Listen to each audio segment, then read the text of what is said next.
Hello guys 11 like করো। যাই হোক, আমি তোমাদের স্বার্থে একটা কথা বলছি। হলো ব্যাপার এই জাঙ্গিয়া পয়সা শুধু শুধু অন্য জায়গায় ইনভেস্ট করবে কেন? ভালো কিছু করো, ভালো জিনিস কেনো।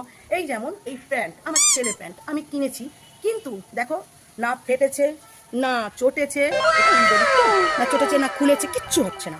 তো একটা সমস্যাও নেই প্যান্টটার। হ্যাঁ, এইবার প্যান্টটার যেটা, এটা ঘষা লেগে ছিঁড়েছে, বুঝতে পেরেছো? হলো ঘষা লেগেছে রেছে।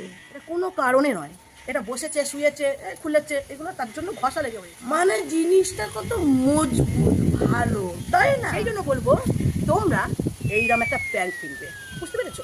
এরকম প্যান্ট কিনবে, তাহলে তোমাদের টাকাটা ঠিক জায়গায় যাবে। আর কোম্পানিটার নাম কি? হ্যাঁ, ঠিক ঠিক ঠিক, কোম্পানিটার নাম যদি না বলি কিনবে কি করে? দাঁড়াও, বলছি কোম্পানিটার নাম।